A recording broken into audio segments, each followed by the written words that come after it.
یہ کہ وہ کل سے اس پروگرام میں وقت دے رہے ہیں، اور یہ کوئی معمولی بات نہیں ہوتی کہ لگاتار صرف 15 منٹ کا وقفہ ہوتا ہے اور اس کے بعد پھر آ کے اسی کرسی پہ بیٹھنا اور پروگرام کو سننا۔ بہرحال آپ سارے لوگ مبارکباد کے مستحق ہیں، اور جو منتظمین ہیں میں ان کا شکریہ ادا کرنا چاہتا ہوں کہ اس طرح کا جو پروگرام ہوتا ہے وہ وقفے سے منعقد کرنا چاہیے۔ اس آخری اجلاس کی صدارت فرمائیں گے جناب ڈاکٹر سکندر علی اصلاحی صاحب، اور اس اجلاس کے مہمان خصوصی ہوں گے مولانا ابو المجاہد اصلاحی صاحب، اور ان کے ساتھ مولانا محمد عارف اصلاحی صاحب، اور اس پروگرام کا باقاعدہ آغاز کریں گے فردوس نجیب بہار، متعلم عربی اول مدرسۃ الاصلاح۔ اور جس سے پہلے جو پروگرام کے حکم حضرات تھے وہ اس میں بھی جج کریں گے، وہی حکم حضرات ہوں گے۔ میں ان کے نام کا اعلان ایک بار کر دوں، اور اگر میری آواز ان کے کانوں تک پہنچ رہی ہو تو وہ برائے مہربانی کرسی حکم پہ تشریف لائیں۔ مولانا عبداللہ مظہر اصلاحی صاحب، استاد مدرسۃ الاصلاح۔ مولانا عبدالعظیم اصلاحی صاحب کھنڈواری، استاد مدرسۃ الاصلاح۔ جناب مولانا معظم شبیر اصلاحی صاحب، استاد مدرسۃ الاصلاح۔ میں شکریہ ادا کرتا ہوں کہ میری آواز پہ ان لوگوں نے لبیک کہا اور اپنی نشست پہ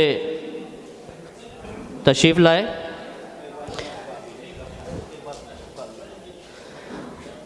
اور میں گزارش کروں گا اس اجلاس کے صدر جناب مولانا ڈاکٹر سکندر علی اصلاحی صاحب سے کہ وہ کرسی صدارت پہ تشریف لائے، اور مہمان خصوصی جناب مولانا ابو المجاہد اصلاحی صاحب اور مولانا محمد عارف اصلاحی صاحب۔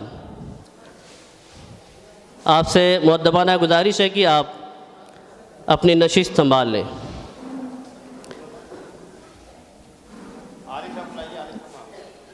مولانا محمد عارف اصلاحی صاحب۔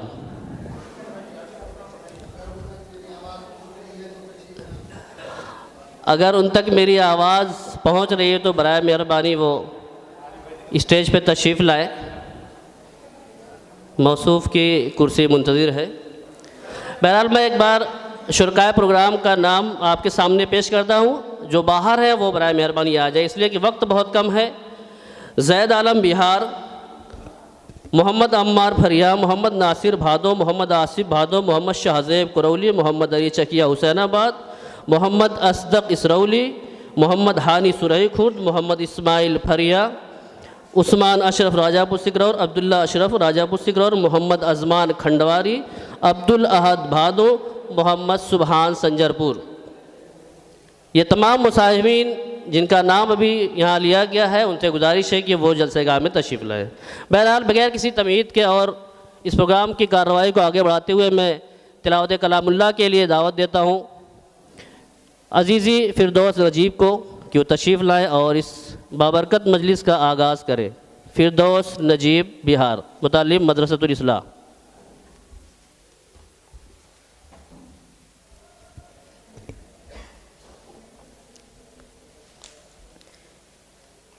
اعوذ باللہ من الشیطان الرجیم، بسم اللہ الرحمن الرحیم۔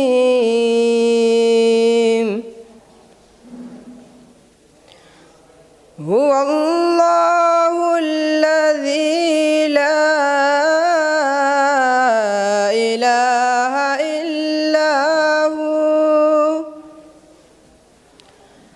عالم الغیب والشہادۃ هو الرحمن الرحیم۔ هو اللہ الذی لا الہ الا هو الملك القدوس السلام المؤمن المهيمن العزيز المؤمن المهيمن العزيز الجبار المتكبر سبحان الله عما يشركون هو الله الخالق البارئ المصور له الأسماء الحسنى يسبح له ما في السماوات والأرض وهو العزيز الحكيم صدق الله العظيم.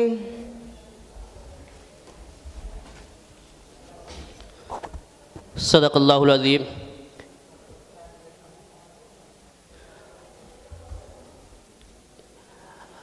حضرات، ابھی تلاوت قرآن مجید پیش کر رہے تھے فردوس نجیب صاحب.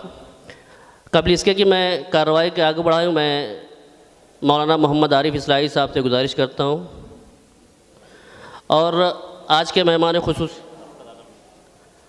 جناب مولانا اختر عالم اصلاحی صاحب، اگر ان کے کانوں تک میری آواز پہنچ رہی ہو تو برائے مہربانی اسٹیج پہ تشریف لائیں اور جو مہمان خصوصی کی چیئر ہے اس پہ اپنی نشست سنبھال لیں. آج کے اس پروگرام کی آخری پروگرام کی صدارت فرما رہے ہیں جناب ڈاکٹر سکندر علی اصلاحی صاحب، اور مہمان خصوصی ہیں جناب مولانا ابو المجاہد اصلاحی صاحب سرائے میر اور اختر عالم اصلاحی صاحب سرائے میر.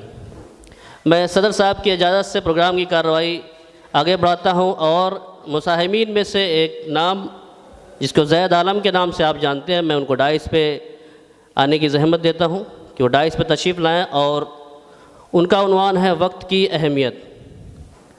قبل اس کے کہ وہ اپنی تقریر شروع کریں، میں مساہمین سے کے سامنے اعلان کرنا چاہتا ہوں کہ آپ کو 4 منٹ کا وقت دیا جائے گا. 3 منٹ 3.5 منٹ میں پہلی بیل بجے گی، وارننگ بیل. اس کے بعد 4 منٹ کے اندر آپ کو اپنی بات مکمل کرنی ہے، باقی کا کام حکم حضرات کریں گے. ڈائس پہ ہیں زید عالم بہار. دوسرے مساہمین جو ہیں محمد عمار، وہ بھی آ جائیں اسٹیج پہ.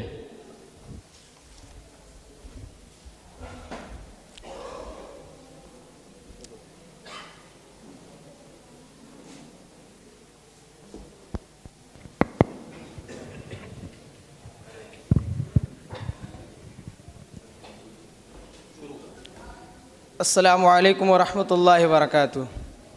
الحمدللہ رب العالمین والصلاة والسلام علی سید المرسلین وعلی آلہ واصحابہ اجمعین، اما بعد. قال اللہ تعالی اعوذ باللہ من الشیطان الرجیم بسم اللہ الرحمن الرحیم. ان عدۃ الشہور عند اللہ 12 شہرا فی کتاب اللہ یوم خلق السماوات والارض منها 4 حرم. کہہ رہا ہے بہتا دریا وقت کا، قیمتی ہے لمحہ لمحہ وقت کا، اہل ہمت اپنی منزل پائیں گے، جو ہیں قائل پیچھے رہ جائیں گے.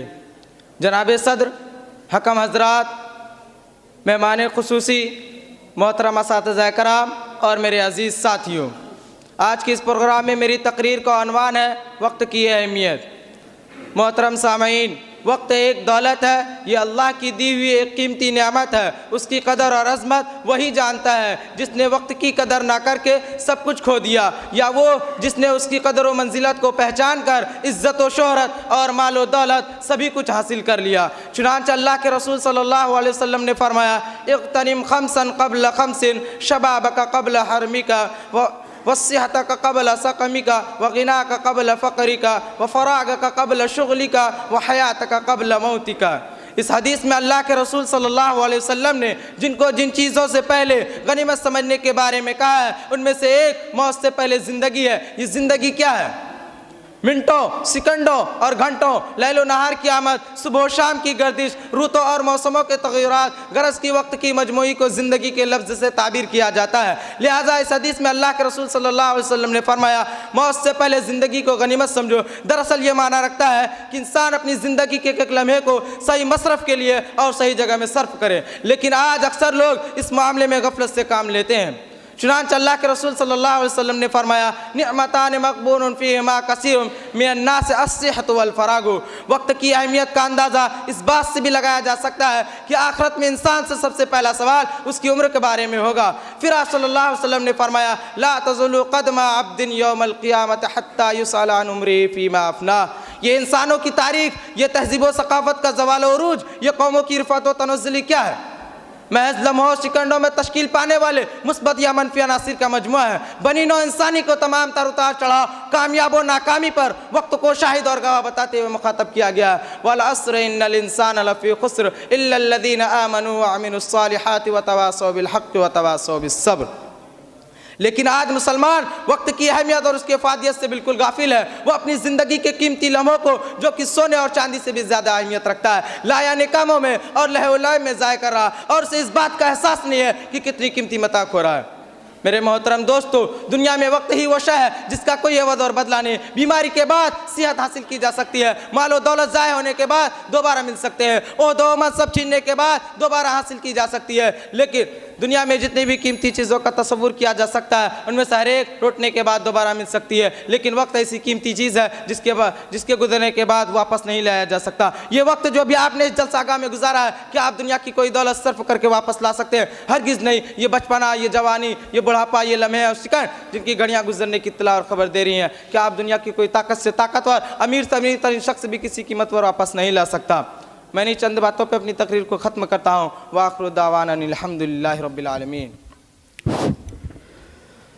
محمد عمار پھریا، اسلام کی تبلیغ، اور تیسرے مسائم ہیں محمد ناصر بھادوں، اس کی تشریف لائیں۔ آپ کے سامنے محمد عمار پھریا، اسلام کی تبلیغ کا عنوان ہے ان کا۔ الحمدللہ رب العالمین والصلاة والسلام علی رسول الکریم وعلی آلہ وصحبہ اجمعین، اما بعد۔ محترم صدر اجلاس، حکم صاحبان، اساتذہ کرام اور عزیز ساتھیو، السلام علیکم ورحمۃ اللہ وبرکاتہ۔ آج کے اس مسابقہ میں میری تقریر کا عنوان ہے اسلام کی تبلیغ۔ حاضرین گرامی، ضمیر لال میں روشن چراغ آرزو کر دے، چمن کے ذرے ذرے کو شہید جستجو کر دے۔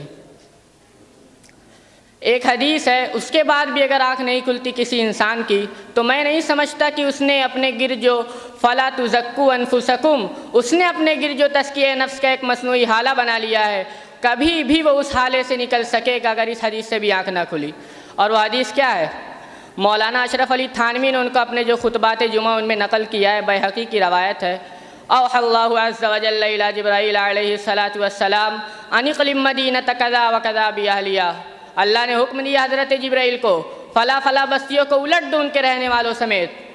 قال فقال، حضور نے فرمایا، اس پر حضرت جبرائیل نے عرض کیا بارگاہ خداوندی میں، ان فیہ عبدک فلانا لم یعصک طرفۃ عین، پروردگار اس بستی کو الٹ دوں، اس میں تو تیرا فلاں بندہ بھی ہے جس نے پلک جھپکنے جتنی دیر بھی معصیت میں بسر نہیں کی۔ اب آپ اندازہ کیجئے، یہ جو ہے نا اپنے آپ کو رگڑنا اور ماجنا، اور پوری زندگی رگڑنے میں اور ماجنے میں لگا دینا۔ ہم بعض بزرگوں کے تذکرے میں سنتے ہیں اتنے اللہ والے تھے، اتنے اللہ والے تھے کہ ان کا گھوڑا بھی کوئی مشکوک دانہ اور مشکوک چارہ نہیں کھا سکتا تھا، اور وہ خود جو ہے انگریز کی عدالت میں بیٹھے ہوئے انگریز کی نوکری کر رہے ہیں۔ یہ ہے وہ مائکروسکوپک اور مائکروسکوپک کا عدم توازن۔ طاغوت کی چاکری کر رہے ہیں، انگریز کی ملازمت کر رہے ہیں، انگریز کے قانون کی تنفیذ کے اندر اعلی کار بن رہے ہیں، لیکن ذاتی تقوی، ذاتی نیکی اور ذاتی الہیت جو ہے اس کا معیار یہ ہے کہ ان کا گھوڑا بھی کوئی مشکوک دانہ نہیں کھا سکتا۔ یہ ہے وہ عدم توازن، اس کو نوٹ کیجئے، جس کو اس حدیث میں محمد رسول اللہ صلی اللہ علیہ وسلم نے واضح کر دیا کہ حضرت جبرائیل عرض کہتے ہیں کہ اللہ فلاں بستی کو الٹ دوں، اس میں تو تیرا فلاں بندہ بھی ہے جس نے پلک جھپکنے جتنی دیر بھی گناہ نہیں کیا۔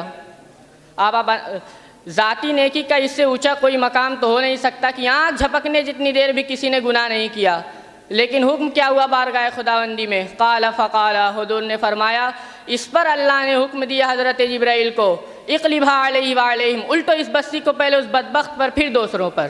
کیوں؟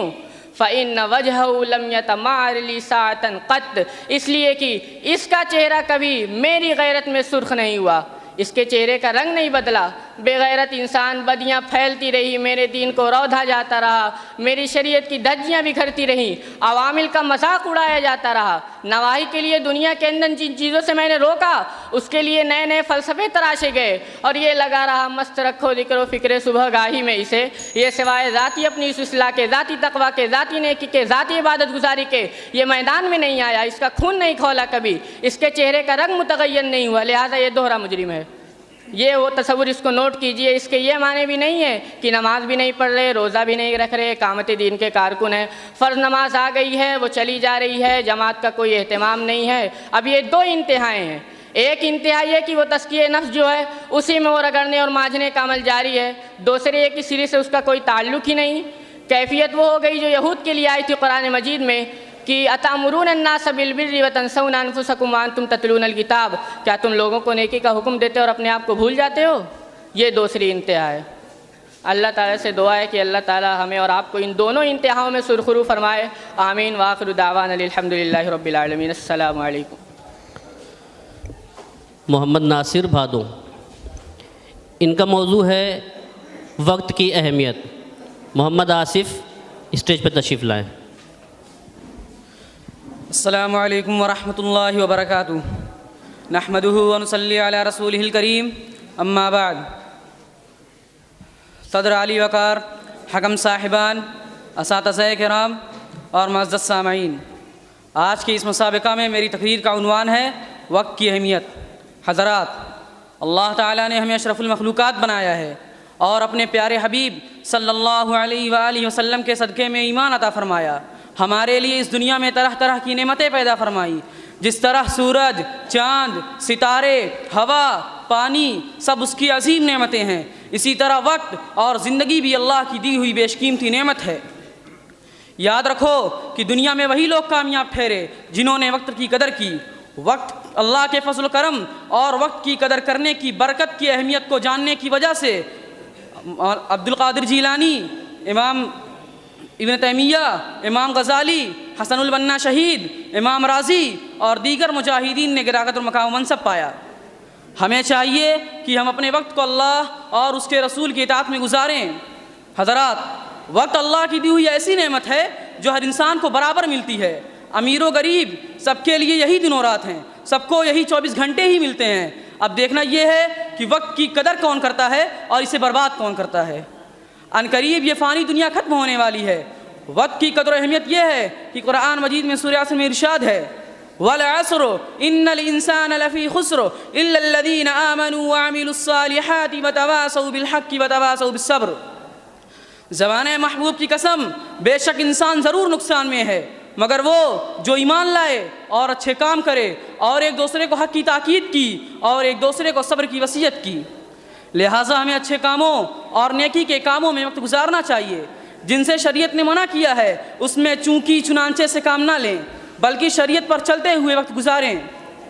وقت کی اہمیت پر فرمان مصطفیٰ صلی اللہ تعالیٰ علیہ وآلہ وسلم، دو نعمتیں ایسی ہیں جن کے بارے میں بہت سے لوگ دھوکے میں ہیں، صحت اور فراغت۔ روزانہ صبح جب سورج طلوع ہوتا ہے تو یہ اعلان کرتا ہے کہ آج کوئی کام کرنا ہے تو کر لو، کہ آج کے بعد میں پلٹ کر نہیں آؤں گا۔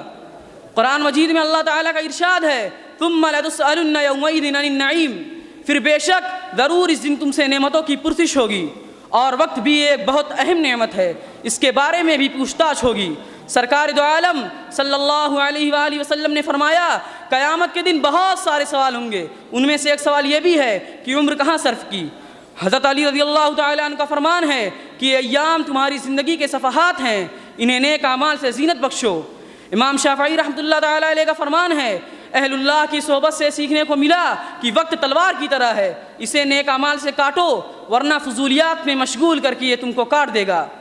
امام رازی رحمۃ اللہ علیہ نے کہا ہے کہ وقت نہایت ہی قیمتی دولت ہے، لہٰذا ہمیں چاہیے کہ وقت کو غنیمت جان کر اچھے کاموں میں گزاریں تاکہ جنت میں بلند ترین مرتبہ حاصل کر سکے۔ اللہ تعالی عمل کی توفیق عطا فرمائے، آمین یا رب العالمین، وآخر دعوانا الحمدللہ رب العالمین۔ یہ تھے محمد ناصر بھادو۔ اب بھادو ہی کے دوسرے طالب علم محمد آصف اسلام کی تبلیغ کے عنوان پہ لب کشائی کریں گے۔ محمد شاہ کرولی۔ الحمد للہ رب العالمین، والصلاة والسلام علی سید الانبیاء والمرسلین وعلی آلہ واصحابہ اجمعین، اما بعد، اعوذ باللہ من الشیطان الرجیم، بسم اللہ الرحمن الرحیم۔ یا ایہا الرسول بلغ ما انزل الیک من ربک وإن لم تفعل فما بلغت رسالته واللہ یعصمک من الناس ان اللہ لا یہدی القوم الکافرین۔ صدق اللہ العظیم۔ صدر محترم، حکم صاحبان، اساتذہ کرام اور حاضرین جلسہ، السلام علیکم ورحمۃ اللہ وبرکاتہ۔ آج کی اس مسابقہ میں میری تقریر کا عنوان ہے اسلام کی تبلیغ۔ حضرات، اسلام ایک مکمل دین ہے جو انسانوں کی مکمل رہنمائی کرتا ہے، انہیں خیر اور سلامتی کے آغوش میں لیتا ہے۔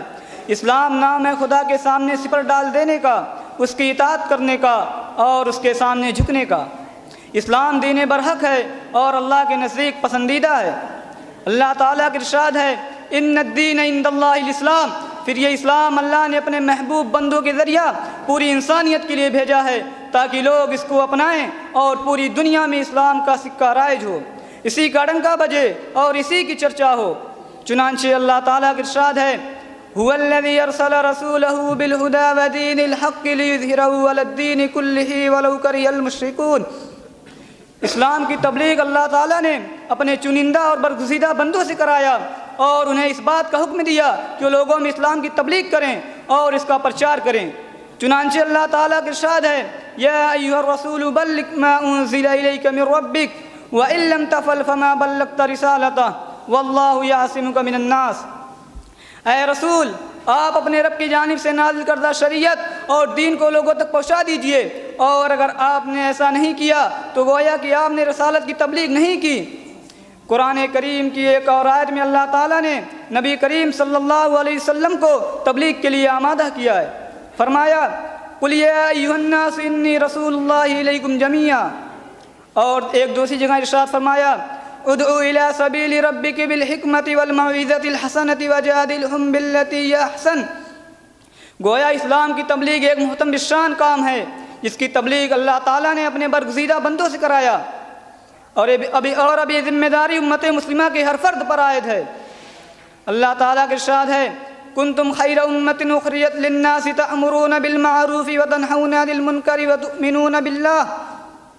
اللہ تعالیٰ نے یہ جگہ اور ارشاد فرمایا، وَلْتَكُن مِّنكُمْ أُمَّةٌ يَدْعُونَ إِلَى الْخَيْرِ يَأْمُرُونَ بِالْمَعْرُوفِ وَيَنْهَوْنَ عَنِ الْمُنكَرِ۔ اور ایک دوسری جگہ ہے، فَلَوْلَا نَفَرَ مِن كُلِّ فِرْقَةٍ مِّنْهُمْ طَائِفَةٌ لِيَتَفَقَّهُوا فِي الدِّينِ وَلِيُنذِرُوا قَوْمَهُمْ إِذَا رَجَعُوا إِلَيْهِمْ لَعَلَّهُمْ يَحْذَرُونَ۔ یہ ہماری ذمہ داری ہے کہ ہم لوگوں کو خیر و شر سے آگاہ کریں، انہیں اسلام اور سلامتی کی دعوت دیں، ان تک اس کلمہ کی رسائی کو ممکن بنائیں جس کی دعوت تمام انبیاء کرام نے دی، اور دنیا اسلام کے سامنے یہ واضح کریں کہ وَمَن يَتَّبِعْ غَيْرَ الْإِسْلَامِ دِينًا فَلَن يُقْبَلَ مِنْهُ وَهُوَ فِي الْآخِرَةِ مِنَ الْخَاسِرِينَ۔ کہ جو کوئی بھی اسلام کے علاوہ کسی دین میں خیر کی امید لگائے بیٹھا ہے تو قیامت کے دن اسلام کے علاوہ اور کوئی دین قابل قبول نہیں ہے۔ یہ ہماری ذمہ داری ہے کہ ہم اسلام کی تبلیغ کریں کہ دنیا کا ہر فرد اسلام اور اس کے کلمہ کو جان لے۔ یہ تو ممکن نہیں ہے کہ ہم سب کو اسلام کے لیے مجبور کریں، کیونکہ لا اکراہ فی الدین، لیکن بہرحال یہ ممکن ہے کہ ہم اسلام کی تبلیغ اور اس کی ہمہ گیری کے مشن میں اس قدر مشغول و مصروف ہو جائیں کہ قرآن کریم کی یہ آیت ہم پر صادق آ جائے اور ہم اس کے مصداق بن جائیں۔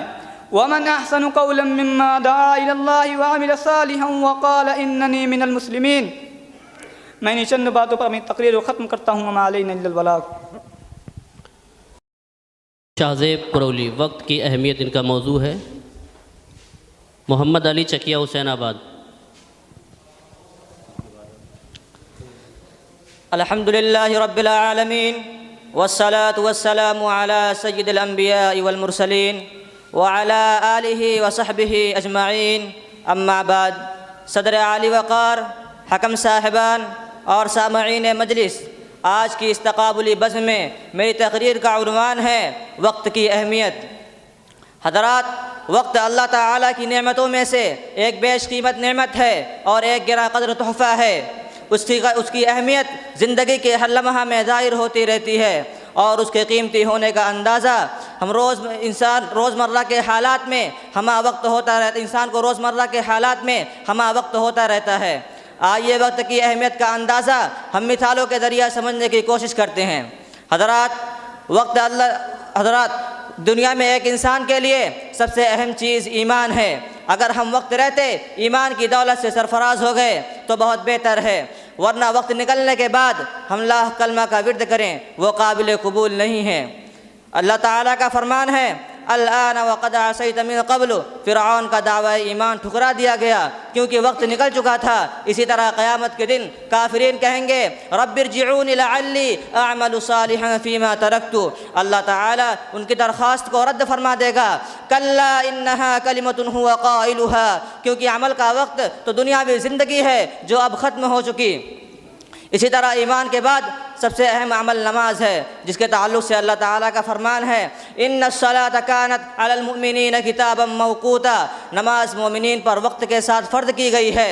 وقت نکل گیا نماز قضا ہو جائے گی، وقت نکل گیا نماز قضا ہو جائے گی اور گناہ لازم ہوگا۔ ہر نماز کا اپنا اپنا وقت ہے۔ نماز کے بعد روزہ اہم ترین عبادت ہے جو طلوع فجر سے غروب آفتاب تک کے وقت کے لیے متعین ہے۔ وقت ختم ہو گیا سحری نہیں کر سکتے، اور اگر ابھی تک غروب آفتاب نہیں ہوا ہے تو افطار نہیں کر سکتے، گویا سحری ہو یا افطار وقت کے ساتھ موقت ہیں۔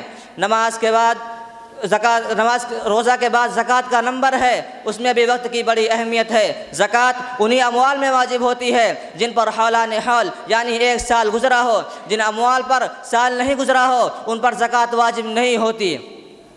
اس کے بعد اسی طرح مناسک حج کی ادائیگی بھی ایک خاص وقت کے ساتھ مقید ہے۔ وقوف عرفہ ہو یا مزدلفہ کا قیام یا پھر مناسک حج کے دیگر ارکان سب ایک خاص وقت کے ساتھ مقید ہیں، اس سے پہلے یا اس کے بعد کرنا درست نہیں ہے۔ یہ تو عبادات میں وقت کی اہمیت ہے۔ روزمرہ کی زندگی میں جتنے امور انجام پاتے ہیں سب میں وقت کی تعیین و تحدید ہوتی ہے۔ تعلیم وقت کے ساتھ مقید ہے، مدارس اور اسکول وقت پر کھلتے ہیں اور طے شدہ وقت پر بند ہو جاتے ہیں۔ دکانیں اور دواخانہ سب وقت پر کھلتے ہیں اور وقت پر بند ہو جاتے ہیں۔ ٹرین وقت پر چلتی ہے، بسیں وقت پر چلتی ہیں، بسیں وقت پر چلتی ہیں، صبح اور شام وقت پر ہوتے ہیں، موسم اور فصلیں وقت پر تیار ہوتے ہیں اور ختم ہو جاتے ہیں۔ گویا وقت کے بغیر اس دنیا کا کوئی کام انجام پذیر نہیں ہوتا ہے۔ لہذا وقت بڑی اہمیت کا حامل ہے، اس کی قدر ہم پر لازم ہے۔ اگر ہم نے اس کی قدر نہیں کی تو دنیا اور آخرت دونوں ہی جہاں میں خسارہ کا شکار ہوں گے۔ ہمیں وقت رہتے اپنا ہر کام انجام دے لینا چاہیے، کیونکہ نظام کائنات کی یہ عظیم ترین نعمت ایک بار ہاتھ سے نکل جانے پر دوبارہ ہاتھ نہیں آئے گی اور ہم کفِ افسوس ملتے رہ جائیں گے۔ میں انہی چند باتوں پر اپنی تقریر کو ایک شعر کے ساتھ ختم کرنا چاہتا ہوں کہ صدا عیش دورہ دکھاتا نہیں، گیا وقت پھر ہاتھ آتا نہیں، وآخر دعوانا ان الحمدللہ رب العالمین۔ بہت شکریہ۔ اگلے مصاحب ہیں محمد علی چکیہ حسین آباد، کھانے کے آداب ان کا عنوان ہے، اور محمد اصدق اسرولی اسٹیج پہ آ جائیں۔ نحمده ونصلي على رسول الكريم وعلى آله وأصحابه أجمعين، اما بعد۔ اساتذہ کرام، مہمان گرامی اور عزیز ساتھیوں، السلام علیکم ورحمۃ اللہ وبرکاتہ۔ آج کے اس پروگرام میں میری تقریر کا عنوان ہے کھانے کے آداب۔ سب سے پہلے چیز یہ ہے کہ مومن جو بھی کام کرتا ہے وہ اللہ کی رضا و خوشنودی کے لیے کرتا ہے۔ اہم نقطہ یاد رکھیے، مومن جینے کے لیے کھاتا ہے، کھانے کے لیے نہیں جیتا۔ آپ صلی اللہ علیہ وسلم نے کھانے کے تعلق سے فرمایا کہ ہم بھوک کے بغیر نہیں کھاتے، اور جب کھاتے ہیں تو سیر ہو کر نہیں کھاتے۔ یعنی مسلمان ایسی قوم ہے جو بھوک کے وقت کھاتی ہے اور جب کھاتی ہے تو سیر ہو کر نہیں کھاتی۔ آج معاملہ اس کے برعکس ہے، ہمیں بھوک لگے چاہے نہ لگے ہم کھاتے ہیں، اور جب کھاتے ہیں تو سیر ہو کر نہیں ڈھیر ہو کر کھاتے ہیں۔ تو اگر مومن کھانا کھاتا ہے اور اس نیت سے کھانا کھاتا ہے کہ اس کھانے سے مجھے جو بھی توانائیاں تندرستی طاقت ملے گی اس طاقت کو میں اللہ کی عبادتوں اللہ کے دین کے لیے اور مختلف کاموں میں میری صحت کام آئے گی تو اس کا کھانا بھی باعث اجر و ثواب ہے۔ آپ صلی اللہ علیہ وسلم نے فرمایا کہ قوی مومن کمزور مومن سے زیادہ بہتر ہے، حالانکہ دونوں اچھے ہیں، دونوں میں خوبیاں ہیں، لیکن قوی مومن زیادہ اچھا ہے، کیونکہ قوی مومن وہ ہوگا جو اپنی صحت کا خیال رکھے گا، اور صحت کے خیال میں سب سے پہلے کھانے پینے کا نظم درست ہونا ضروری ہے۔ آج کھانے پینے کا نظم جو کہ ہمارا درست نہیں ہے، مختلف قسم کی بیماریوں میں بہت کم عمروں سے مبتلا ہو جاتے ہیں اور ساری زندگی پریشان رہتے ہیں۔ نبی صلی اللہ علیہ وسلم نے کھانے کے کچھ آداب بتائے ہیں، کچھ طریقے بتائے ہیں، جن میں چند یہ ہیں۔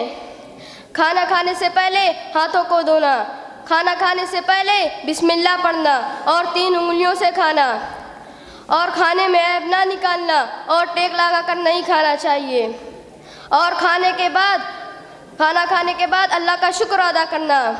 اب آخر میں اللہ تعالیٰ سے دعا یہ ہے کہ اللہ ہم سب کو اپنے نبی صلی اللہ علیہ وسلم کی سنتوں پر عمل کرنے کی توفیق عطا فرمائے۔ وآخر دعوانا ان الحمد للہ رب العالمین۔ یہ تھے محمد علی محمد اصدق اسرولی، ان کا موضوع ہے صفائی و پاکیزگی۔ محمد ہانی سرہی خورد تشریف لائیں۔ الحمدللہ رب العالمین والصلاة والسلام علی رسولہ الکریم، اما بعد۔ محترم صدر اجلاس، حکم صاحبان، اساتذہ اکرام اور میرے عزیز ساتھیوں، آج کے اس مسابقہ میں میری تقریر کا عنوان ہے صفائی اور پاکیزگی۔ حاضرین اکرامی، اللہ تعالیٰ نے ان لوگوں کو اپنا محبوب قرار دیا ہے جو لوگ صفائی اور پاکیزگی کا پورا خیال رکھتے ہیں، اور ہمارے نبی صلی اللہ علیہ وسلم نے صفائی اور پاکیزگی کو آدھا ایمان قرار دیا ہے۔ یعنی آدھا ایمان تو یہ ہے کہ انسان اپنی روح کو پاک اور صاف رکھے، اور آدھا ایمان یہ ہے کہ انسان اپنی جسم کی پاکی اور صفائی کا خیال رکھے۔ محترم حاضرین، اسلام انسان کے ظاہر اور باطن دونوں کو سنوارنے کے لیے آیا ہے۔ یہی وجہ ہے کہ اللہ تعالیٰ نے عبادات میں ظاہری اور باطنی دونوں طرح کی صفائی کی شرط لگا دی ہے۔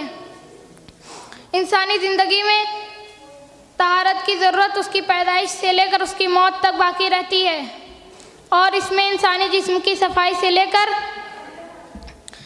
سوسائٹی، گلی محلہ اور اجتماعی صفائی بھی داخل ہے، کیونکہ ایک صاف ستھرا ماحول ہی ایک صحت مند معاشرے کی تشکیل کرتا ہے، اور ایک صحت مند معاشرہ اس دنیا میں ایک بہترین کارکردگی کا مظاہرہ کر سکتا ہے۔ جہاں صفائی ہوگی وہاں صحت، خوشی اور خوشگوار ماحول ہوگا۔ جس طرح سورج کے نکلنے سے اندھیرا چھٹ جاتا ہے، اسی طرح صفائی سے بیماریاں، غم اور اداسی کافور ہونے لگتی ہیں۔ صفائی جس قوم میں پیدا ہو جائے اس قوم کے افراد علمی لحاظ سے افضل اور سرگرم ہو جاتے ہیں، اخلاقی لحاظ سے بلند و مرتبت، محنت و مشقت کے عادی ہو جاتے ہیں، اور جوش کردار سے ان کے سینے معمور ہو جاتے ہیں۔ مختصراً یہ کہ صفائی انسان کو پستی سے اٹھا کر عروج اقبال کے تخت پر جلوہ گر کر دیتی ہے۔ حضرات، صفائی و ستھرائی اور خوبصورتی کو پسند کرنا انسان کے سلیم الطبع ہونے کی دلیل ہے۔ وہی انسان صفائی پسند ہوتا ہے جو سلیم الفطرت ہوتا ہے۔ انسان ہو اور صفائی پسند نہ ہو، یہ کتنی عجیب بات ہے، اور اگر ایسا ہے تو سچ مچ اس کے اندر کچھ خامی ہے۔ اللہ تعالیٰ سے دعا ہے کہ اللہ تعالیٰ ہمیں صفائی اور پاکیزگی کا پورا خیال رکھنے کی توفیق عطا فرمائے۔ میں اپنی تقریر کو یہیں پر ختم کرتا ہوں۔ وآخر دعوانا ان الحمدللہ رب العالمین۔ یہ تھے عزیزم محمد اصدق اسرولی، اور محمد ہانی آپ کے سامنے ہیں۔ محمد اسماعیل پھریاں تشریف لائیں۔ محمد ہانی کا عنوان ہے نماز کے آداب۔ نحمده ونصلي على رسوله الكريم، اما بعد، فاعوذ باللہ من الشیطان الرجیم، بسم اللہ الرحمن الرحیم۔ جناب استاد کرام اور میرے عزیز ساتھیوں، السلام علیکم ورحمۃ اللہ وبرکاتہ۔ آج کے اس پروگرام میں میری تقریر کا عنوان ہے نماز کے آداب۔ نماز اردو زبان کا لفظ ہے اور شریعت اسلامی میں اس کا مطلب ہے ایک خاص ترتیب سے اللہ تعالیٰ کی عبادت کرنا۔ نماز کو عربی میں صلاۃ کہتے ہیں۔ نماز اور مسلمان لازم و مضموم ہے۔ نماز کے بغیر نہ ہی اسلام کا تصور اور نہ ہی ایمان کا۔ اللہ تعالیٰ کی رضا کا سبب ایمان کا جز نماز، انبیاء علیہ السلام کی سنت نماز، فرشتوں کا محبوب عمل نماز ہے۔ نماز بہت بڑی عبادت ہے۔ نماز بہت بڑی عبادت ہے۔ مسلمان اپنے دل اور بدن کو اللہ تعالیٰ کی طرف متوجہ کرتا ہے تو اس کے لیے مناسب ہے کہ اپنے نفس اور بدن کو تیار کر کے اس کی طرف پیش کرے۔ نماز کے کچھ آداب بھی ہیں جن کا ہمیں نماز کے اندر خیال رکھنا بہت ہی ضروری ہے۔ نماز کے دو آداب ہیں، ایک اس کا ظاہری اور ایک اس کا باطنی۔ نماز کے لیے طہارت اور پاکی کا پورا خیال رکھیے۔ صاف ستھرے، سنجیدہ اور مہذب اور سلیقے کپڑے پہن کر نماز ادا کیجیے اور وقت کی پابندی سے نماز ادا کیجیے، کیونکہ سورۃ النساء آیت نمبر 103 میں اللہ تعالیٰ فرماتا ہے ان الصلاۃ کانت علی المؤمنین کتابا موقوتا، مومنوں پر وقت کی پابندی سے نماز فرض کی گئی ہے۔ نماز ہمیشہ جماعت سے پڑھیے اور رکوع و سجود اطمینان کے ساتھ ادا کیجیے۔ میرے عزیز ساتھیوں، اذان کی آواز سنتے ہی نماز کی تیاری شروع کیجیے اور وضو کر کے پہلی صف میں بیٹھ جائیے اور پہلی صف میں بیٹھ کر جماعت کا انتظار کیجیے۔ مسجد تو بنا دی شب بھر میں ایمان کی حرارت والوں نے، من اپنا پرانا پاپی ہے برسوں میں نمازی بن نہ سکا۔ میرے عزیز ساتھیوں، نماز قائم کرو کیونکہ کہیں ہم سب کا حشر نمرود، فرعون، قارون و حامان جیسے بدبختوں جیسا نہ ہو۔ وما علینا الا البلاغ۔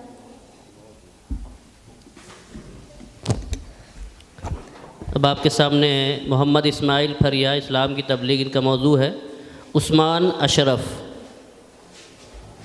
نحمدہ ونصلی علی رسول الکریم، اما بعد۔ محترم بھائیوں اور دوستوں اور اساتذہ کرام، السلام علیکم ورحمۃ اللہ وبرکاتہ۔ آج کے اس مسابقہ میں میری تقریر کا عنوان ہے اسلام کی تبلیغ۔ محترم حاضرین کرام، رسول اللہ صلی اللہ علیہ وسلم جس زمانے میں پیدا ہوئے، مکہ بت پرستی کا سب سے بڑا گھر تھا۔ خود کعبہ میں 360 بت رکھے ہوئے تھے۔ لوگ ننگے ہو کر طواف کرتے تھے۔ غرض ہے کہ بیت اللہ جو توحید کا خالص مرکز تھا، جہاں 4000 برس پہلے سیدنا ابراہیم کو اللہ نے حضرت اسماعیل علیہ السلام کے ساتھ مل کر بیت اللہ کی تعمیر کی تھی، وہ بعثت نبی صلی اللہ علیہ وسلم تک اسی طرح بتوں کا مرکز ومن میں رہا۔ اب سے 1400 سال پہلے عرب اور ساری دنیا کے کیا حال تھا؟ حضرت جعفر بن ابی طالب رضی اللہ تعالی عنہ کے الفاظ میں، لوگ جاہل تھے، بدکار تھے، بت پوجتے، مراد کھاتے، پڑوسیوں کو ستاتے، بھائی بھائی پر ظلم کرتا، زور آور کمزوروں کو ستاتا، پورا معاشرہ اور سود رشوت کے جال میں بری طرح جکڑا ہوا تھا۔ محترم بھائیوں اور دوستوں اور اساتذہ کرام، آپ صلی اللہ علیہ وسلم کی بعثت سے پہلے لوگ ایک دوسرے کے جانی دشمن تھے۔ طاقتور کمزوروں کو ستاتا تھا، عورتوں پر بیجا ظلم کیا جاتا تھا اور لڑکیوں کو زندہ دفن کر دیا جاتا تھا۔ غرض یہ کہ ہر طرح کی برائیاں عربوں کے اندر عام تھی، جس کا نقشہ ماہر القادری رحمت اللہ نے کیا خوب کھینچا ہے۔ پامال کیا، برباد کیا کمزور کو طاقت والوں نے، جب ظلم ستم حد سے گزرے تشریف محمد لے آئے، تہذیب کی شمعیں روشن کی، اونٹوں کے چرانے والوں نے کانٹوں کی گلوں کی قسمت دی، ذروں کے مقدر چمکائے۔ محترم حاضرین کرام، آپ صلی اللہ علیہ وسلم دنیا کے لیے امن اور سلامتی کا پیغام لے کر آئے تھے، جیسا کہ قرآن کریم میں اللہ تعالیٰ کا ارشاد ہے وَمَا أَرْسَلْنَاكَ إِلَّا رَحْمَةً لِّلْعَالَمِينَ، ہم نے آپ کو تمام دنیا کے لیے رحمت بنا کر بھیجا ہے۔ اسی لیے آپ صلی اللہ علیہ وسلم نے مکہ کے چند نوجوانوں کے رفاعی انجمن حلف الفضول بنائی تھی، جن میں مندرجہ ذیل باتوں کا اقرار کیا گیا۔ نمبر 1، ہم ملک کو بدامنی سے دور کریں گے۔ نمبر 2 مسافروں کی حفاظت کریں گے. نمبر 3 غریبوں کی امداد کریں گے. نمبر 4 آزوں پر ظلم نہ ہونے دیں گے. نمبر 5 مکہ میں کسی ظالم کو نہ رہنے دیں گے. محترم حاضرین کرام، آپ صلی اللہ علیہ وسلم نے عرب جیسی وحشی قوم کے ساتھ پوری دنیا کی جس طرح اصلاح کی اس کا اعتراف کرتے ہوئے غبن لکھتا ہے. اگر 6 صدی عیسوی میں محمد بن عبداللہ نہ پیدا ہوئے ہوتے تو یہ دنیا ہلاک ہو چکی ہوتی. یہ محمد صلی اللہ علیہ وسلم کی آمد کی برکت تھی کہ عرب اعلیٰ انسانی اقدار سے آراستہ ہوئے اور صدیوں تک اقوام عالم پر حکمرانی کرتے رہے. کسی شاعر نے بہت خوب کہا ہے، اے سید ابرار، اگر آپ صلی اللہ علیہ وسلم نہ آتے ہو جاتے سبھی خور. اگر آپ صلی اللہ علیہ وسلم نہ آتے امی کبھی بنتے نہیں دنیا کے معلم، تہذیب کے معمار اگر آپ صلی اللہ علیہ وسلم نہ آتے. اما اپنی ان چند باتوں سے اپنی تقریر کو ختم کرنا چاہتا ہوں. وما علینا الا البلاغ. یہ تھے محمد اسماعیل سلمہ. اب ڈائس پہ ہیں عثمان اشرف. اگلے مساہم عبداللہ اشرف تشریف لائیں. نحمده ونصلي على رسوله الكريم وعلى آله وأصحابه أجمعين. أما بعد، أعوذ بالله من الشيطان الرجيم. بسم الله الرحمن الرحيم. كتاب أنزلناه إليك مبارك ليدبروا آياته وليتذكر أولو الألباب. صدق الله العظيم. معزز حاضرین، محترم اساتذہ کرام، مہمانان گرامی قدر اور عزیز ساتھیوں، السلام علیکم ورحمۃ اللہ وبرکاتہ. آج کے اس مسابقتی جلسے میں میری تقریر کا موضوع ہے قرآن مجید کے آداب، اور یہ جو مختصر سا وقت مجھے دیا گیا ہے اس میں قرآن و سنت کی روشنی میں قرآن کی اہمیت، اس سے فائدہ اٹھانے کے آداب اور اس کی تجوید و ترتیل کے بعض آداب کے بارے میں روشنی ڈالنے کی کوشش کروں گا. ابھی جو آیت میں نے آپ کے سامنے تلاوت کی ہے اس کا مفہوم یہ ہے کہ قرآن وہ کتاب ہے جس کو اللہ رب العزت نے اپنے پیارے نبی محمد الرسول اللہ صلی اللہ علیہ وسلم پر نازل فرمایا. یہ کتاب بے انتہا برکت والی کتاب ہے. اس کے آداب میں سے یہ ہے کہ اس میں ہر انسان غور و فکر کرے اور عقل والے سے نصیحت حاصل کریں. معزز حاضرین، اس آیت پر غور کرنے سے پتہ چلتا ہے کہ اس کے اولین آداب میں سے یہ ہے کہ اس میں قرآن میں غور و فکر کیا جائے اور پنہا جو نصیحتیں ہیں اس کو حاصل کرنے کی کوشش کی جائے تاکہ وہ معاشرہ تشکیل پا سکے جو اللہ رب العزت کی نظر میں مقبول ہے. علامہ اقبال نے کیا خوب کہا ہے، وہ معزز تھے زمانے میں مسلمان ہو کر اور ہم خوار ہوئے تاریک قرآن ہو کر. محترم سامعین، قرآن مجید کی تلاوت ذوق و شوق کے ساتھ دل لگا کر کیجیے اور یہ یقین رکھیے کہ قرآن مجید سے شغف خدا سے شغف ہے. نبی صلی اللہ علیہ وسلم نے فرمایا، میری امت کے لیے سب سے بہتر عبادت قرآن مجید کی تلاوت ہے. اکثر و بیشتر وقت تلاوت میں مشغول رہیے اور کبھی تلاوت سے نہ اکتائیے. قرآن مجید کی تلاوت محض طلب ہدایت کے لیے کیجیے. تلاوت سے پہلے طہارت اور نظافت کا بھی اہتمام کیجیے. بغیر وضو قرآن مجید چھونے سے پرہیز کیجیے اور پاک صاف جگہ پر بیٹھ کر تلاوت کیجیے. تجوید اور ترتیل کا بھی جہاں تک ہو سکے دھیان رکھیے اور حروف ٹھیک ٹھیک ادا کیجیے اور ٹھہر ٹھہر کر پڑھیے.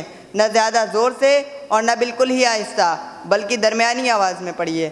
نبی صلی اللہ علیہ وسلم نے فرمایا، اپنی آواز اور اپنے لہجے سے قرآن کو آراستہ کرو.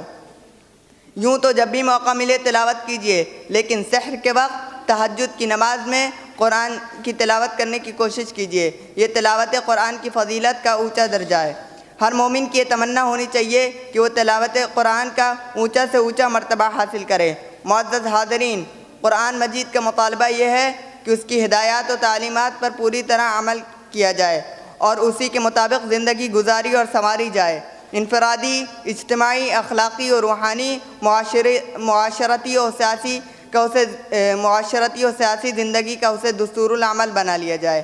یعنی ان احکام کو نہ صرف پڑھا اور سمجھا جائے بلکہ اسے اپنے سماج اور اپنے وجود میں پوری طرح نافذ کر لیا جائے. اللہ تعالیٰ کا ارشاد ہے، ان ھذا القرآن یہدی للتی ہی اقوم.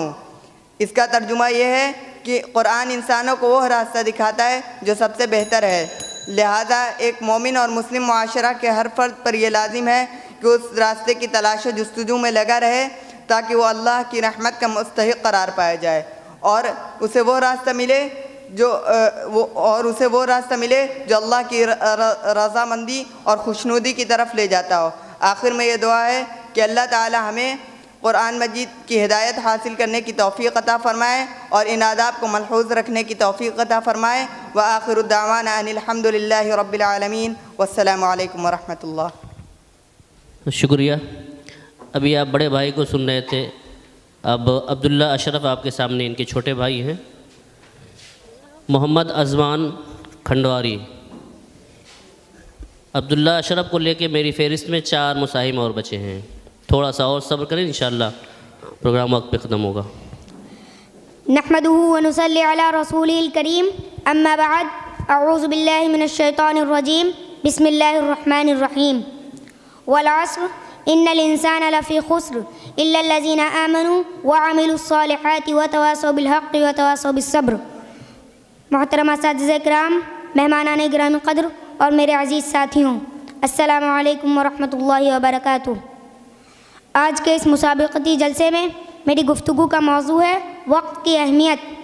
اسلام میں وقت کی اہمیت پر بے پناہ زور دیا گیا ہے اور وقت کے ضیاع کو مہلک قرار دیا گیا ہے۔ نبی کریم صلی اللہ علیہ وسلم نے ارشاد فرمایا کہ 2 چیزیں ایسی ہیں جن کے بارے میں بہت سے لوگ دھوکے میں رہتے ہیں، ایک تو صحت ہے اور دوسرا وقت۔ چنانچہ صحت کی قدر و قیمت کا بخوبی اندازہ وہی شخص لگا سکتا ہے جو کسی مہلک مرض میں مبتلا ہو، اور وقت کی اہمیت کا بخوبی اندازہ اس شخص کو ہو جاتا ہے جو انتہائی مشغول زندگی گزار رہا ہو۔ اللہ تعالیٰ نے قرآن کریم میں ارشاد فرمایا فَإِذَا فَرَغْتَ فَانْصَبْ وَإِلَىٰ رَبِّكَ فَارْغَب، یعنی جب تم اپنے دنیاوی کاموں کاج سے فارغ ہو جاؤ تو اپنے رب کی عبادت کی طرف متوجہ ہو جاؤ، جس کا واضح ترین مطلب یہ ہے کہ اسلام خالی اور بیکار رہنے کو ناپسند کرتا ہے، اور اسی لیے اللہ تعالیٰ نے یہ حکم دیا ہے کہ فارغ ہوتے ہی فوراً دوسرے کام میں لگ جاؤ، یعنی جب تم اپنے دنیاوی کام کو ختم کر لو تو اپنے رب کی رضا اور خوشنودی حاصل کرنے میں لگ جاؤ۔ معزز حاضرین، اگر دیکھا جائے تو ہماری دنیاوی زندگی ہماری آخرت کی زندگی کے مقابلے میں بڑی مختصر ہے، اور آخرت کی زندگی کو کمانے کے لیے جو ہمیں موقع دیا گیا ہے اس موقع کو ضائع کرنا اور بیکار وقت کو برباد کرنا کہاں کی عقل مندی ہو سکتی ہے۔ یہ وقت وہ نعمت ہے جس کا صحیح استعمال کر کے ہم دنیا و آخرت دونوں میں نمایاں کامیابیاں حاصل کر سکتے ہیں۔ معزز حاضرین، نبی کریم صلی اللہ علیہ وسلم نے ایک حدیث میں اس بات کی تاکید کی ہے کہ ہمیں اپنے خالی وقت کو غنیمت جاننا چاہیے اور اس سے فائدہ اٹھانے کی ہر ممکن کوشش کرنا چاہیے۔ آج کے اس مشکل دور میں ہماری ذمہ داریاں اور بھی بڑھ جاتی ہیں، اور ان کو پورا کرنے کے لیے وقت کا صحیح استعمال ایک لازمی چیز ہے۔ وقت اللہ کی ایک عظیم نعمت اور قیمتی سرمایہ ہے، اس کا ایک ایک لمحہ اتنا قیمتی ہے کہ ساری دنیا مل کر بھی اس کی قیمت ادا نہیں کر سکتی، لیکن افسوس کہ ہم وقت کی کوئی قدر نہیں کرتے اور فضول باتوں اور لغو کاموں میں وقت کو برباد کر دیتے ہیں۔ معزز حاضرین، اسلام جو کہ ایک مکمل ضابطۂ حیات ہے، وقت کی اہمیت پر بہت زور دیتا ہے۔ مثال کے طور پر قرآن کریم میں 5 نمازیں بر وقت ادا کرنے کی تلقین فرمائی گئی ہے، لیکن اگر یہ نمازیں بر وقت ادا نہ کی جائیں تو انسان اس کے قائم کرنے کا جو ثواب ہے اس سے محروم ہو جاتا ہے، اور فرض کو ادا کرنے کی کوتاہی کی وجہ سے گناہ کا مرتکب ہوتا ہے۔ دوستوں، دیکھا آپ نے کہ وقت کی ایک چھوٹی سی ناقدری انسان کو کتنے بڑے خسارے کی طرف لے جاتی ہے۔ اللہ سے دعا ہے کہ ہمیں وقت کی قدر کرنے کی توفیق دے، زیادہ سے زیادہ وقت سے فائدہ اٹھانے کی توفیق دے، وقت کو برباد کرنے سے ہم سب کو بچائے، آمین۔ وآخر دعوانا الحمد للہ رب العالمین۔ السلام علیکم ورحمۃ اللہ وبرکاتہ۔ ماشاءاللہ، یہ تھے عبداللہ اشرف۔ اگلے مصاحب محمد اذمان مائک پہ ہیں، عبدالاحد بھادوں۔ نحمده ونصلي على رسوله الكريم اما بعد فاعوذ باللہ من الشیطان الرجیم بسم اللہ الرحمن الرحیم۔ محترم دوستوں، عزیز ساتھیوں، اساتذہ کرام، السلام علیکم ورحمۃ اللہ وبرکاتہ۔ آج کے اس پروگرام میں میری تقریر کا عنوان ہے اسلام کی تبلیغ۔ رسول اللہ صلی اللہ علیہ وسلم جس زمانے میں پیدا ہوئے اس زمانے میں مکہ بت پرستی کا سب سے بڑا گڑھ تھا۔ مکہ میں 360 بت رکھے ہوئے تھے، لوگ ننگے ہو کر طواف کرتے تھے۔ غرض یہ ہے کہ بیت اللہ توحید کا سب سے خاص مرکز ہے۔ 4000 برس پہلے سیدنا ابراہیم خلیل اللہ اور حضرت اسماعیل علیہ السلام نے مل کر بیت اللہ کی تعمیر کی تھی۔ یہ بھی ست نبی صلی اللہ علیہ وسلم تک بتوں کا مرکز و منبع رہا۔ آج سے 1400 سال پہلے عرب اور ساری دنیا کا کیا حال تھا؟ حضرت جعفر بن ابی طالب رضی اللہ تعالیٰ کے الفاظ میں، لوگ جاہل تھے، بت پوجتے، مراد کھاتے، پڑوسیوں کو ستاتے، زور آور کمزوروں کو ستاتے، پورا معاشرہ سود اور رشوت کے جال میں جکڑا ہوا تھا۔ آپ صلی اللہ علیہ وسلم کی بعثت سے پہلے لوگ ایک دوسرے کے جانی دشمن تھے، طاقتور کمزوروں کو ستاتے، عورتوں پر بے جا ظلم کرا جاتا، لڑکیوں کو زندہ دفن کر دیا جاتا۔ وہ ساری برائیاں عرب کے اندر عام تھی۔ ہمارے رسول اللہ صلی اللہ علیہ وسلم دنیا کے لیے امن اور سلامتی کا پیغام لے کر آئے، جنہیں اللہ تعالیٰ قرآن کریم میں ارشاد فرماتے ہیں، وَمَا أَرْسَلْنَاكَ إِلَّا رَحْمَةً لِّلْعَالَمِينَ، ہم نے آپ کو تمام دنیا کے لیے بنا کر بھیجا ہے۔ اس لیے آپ صلی اللہ علیہ وسلم نے بعثت سے پہلے مکہ کے کچھ چند نوجوان رفاعی انجمن حلف الفضول بنائی تھی، جن میں کچھ باتوں کا اقرار کیا گیا ہے۔ نمبر 1، ہم ملک میں بدامتی نہ کریں گے۔ نمبر 2، ہم مسافروں کی حفاظت کریں گے۔ نمبر 3، عاجزوں پر ظلم نہ ہونے دیں گے۔ نمبر 4، غریبوں کی امداد کریں گے۔ نمبر 5، مکہ میں کسی ظالم کو نہ رہنے دیں گے۔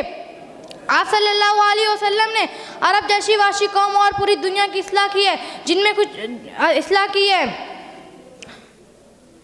عرب جیسی وحشی قوم کی اصلاح کی ہے، جس کا اعتراف کرتے ہوئے گبن لکھتا ہے، اگر 6 صدی عیسوی میں محمد عبداللہ بن خالد نہ آتے تو دنیا ہلاک ہو چکی ہوتی۔ یہ تو آپ صلی اللہ علیہ وسلم کی آمد و برکت ہے۔ آپ صلی اللہ علیہ وسلم کی آمد و برکت ہے۔ وسلم کی آمد و برکت ہے۔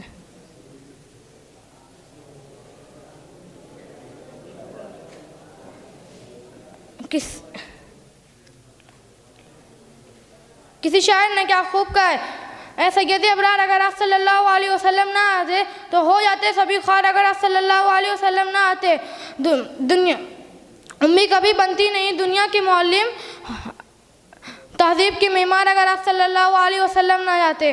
میں نے کچھ چند باتوں سے اپنی تقریر کو ختم کرنا چاہتا ہوں۔ وما علینا الا البلاغ۔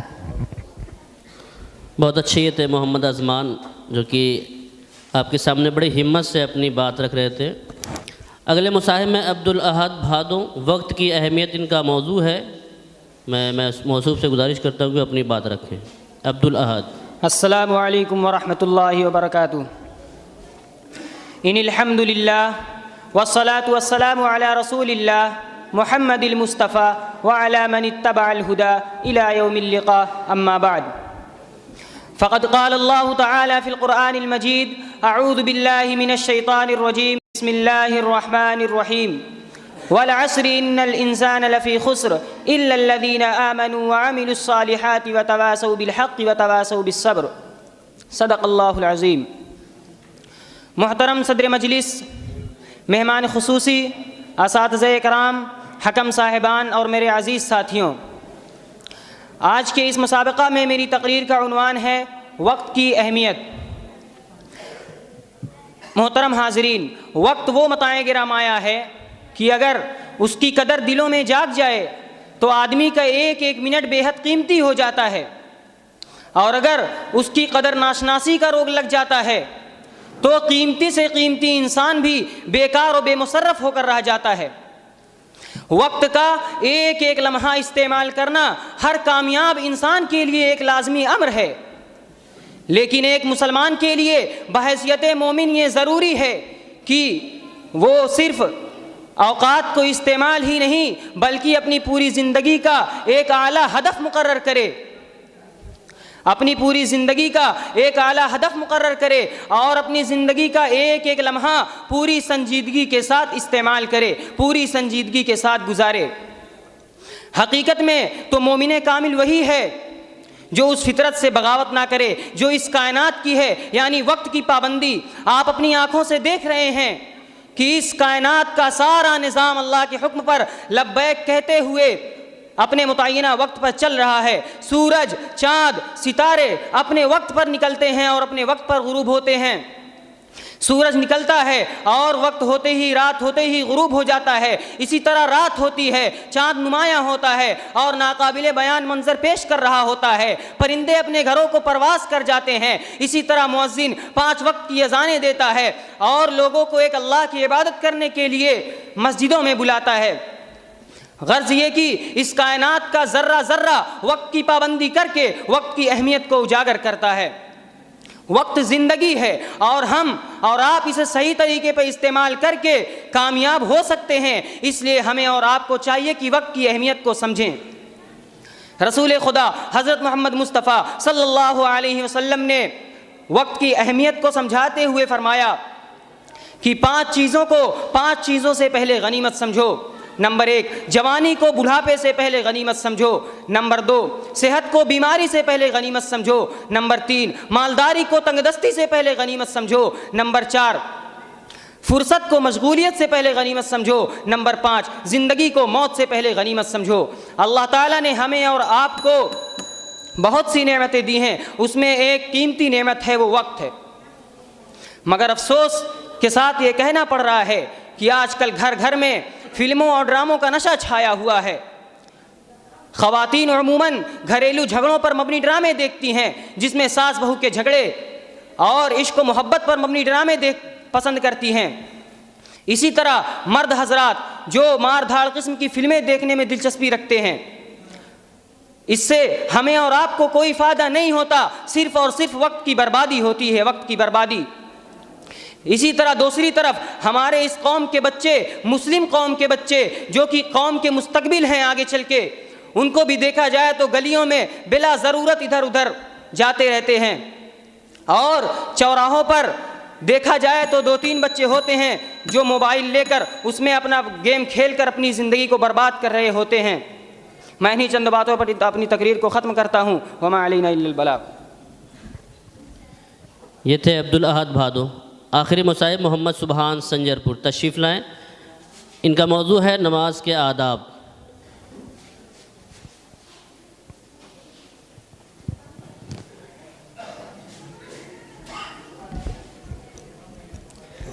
الحمدللہ رب العالمین والصلاة والسلام علی رسول الکریم، اما بعد فاعوذ باللہ من الشیطان الرجیم، بسم اللہ الرحمن الرحیم۔ میرے عزیز دوستو اور استاذ محترم، السلام علیکم ورحمۃ اللہ وبرکاتہ۔ آج کی اس مسابقہ میں میری تقریر کا عنوان ہے نماز کے آداب۔ نماز کے لیے طہارت اور پاکی کا پورا خیال رکھے، وضو کرے تو مسواک کا بھی اہتمام کرے۔ نبی کریم صلی اللہ علیہ وسلم نے فرمایا، قیامت میں میری امت کی علامت یہ ہوگی کہ ان کی پیشانی اور ان کے اعضائے وضو نور سے چمک رہے ہوں گے۔ بس جو شخص اپنے نور کو بڑھانا چاہے بڑھا لے، صاف ستھرے سلیقے اور مہذبدار کپڑے پہن کر نماز ادا کیجئے۔ قرآن مجید میں ہے، یا بنی آدم خذوا زینتکم عند کل مسجد۔ اے آدم کے بیٹو، ہر نماز کے موقع پر اپنی زینت سے آراستہ ہو جایا کرو، وقت کی پابندی سے نماز ادا کیجئے۔ ایک بار حضرت عبداللہ بن مسعود رضی اللہ نے محمد صلی اللہ علیہ وسلم سے پوچھا، یا رسول اللہ، خدا کے نزدیک کون سا عمل سب سے زیادہ محبوب ہے؟ نبی کریم صلی اللہ علیہ وسلم نے فرمایا، نماز کو اس کے وقت پر ادا کرو۔ اور نبی صلی اللہ علیہ وسلم نے یہ بھی فرمایا، اللہ تعالیٰ نے 5 وقت کی نمازیں فرض کی ہے، جنہوں نے ان نمازوں کو ان کے مقرر وقت پر اچھی طرح وضو کر کے خشوع خضوع سے خدا پر اس کا حق ہے کہ خدا اسے بخش دے، اور جنہوں نے ان نمازوں میں کوتاہی کی تو خدا پر اس کی مغفرت اور نجات کی کوئی ذمہ داری نہیں، چاہے تو بخش دے اور چاہے تو عذاب دے۔ نماز ہمیشہ جماعت کے ساتھ پڑھیں، اگر کبھی جماعت نہ ملے تب بھی فرض نماز مسجد ہی میں ادا کریں، البتہ سنت گھر پڑھنا بھی اچھا ہے۔ اور نبی کریم صلی اللہ علیہ وسلم کا ارشاد ہے، جو شخص 40 دن تک تکبیر الاول کے ساتھ نماز ادا کرتا ہے تو اللہ تعالیٰ اسے دوزخ اور نفاق دونوں سے محفوظ کر دیتا ہے۔ نبی کریم صلی اللہ علیہ وسلم نے فرمایا کہ اگر لوگوں کو نماز با جماعت کا اجر و ثواب معلوم ہو جائے تو لوگ 1000 محبوبوں کے باوجود بھی نماز کے لیے دوڑ کر آئیں گے۔ تنہا نماز پڑھنے سے اچھا ہے کہ 2 لوگ کی جماعت ہو، اور جماعت میں جتنے زیادہ لوگ ہوں گے اتنا ہی زیادہ وہ جماعت اللہ کو محبوب ہوگی۔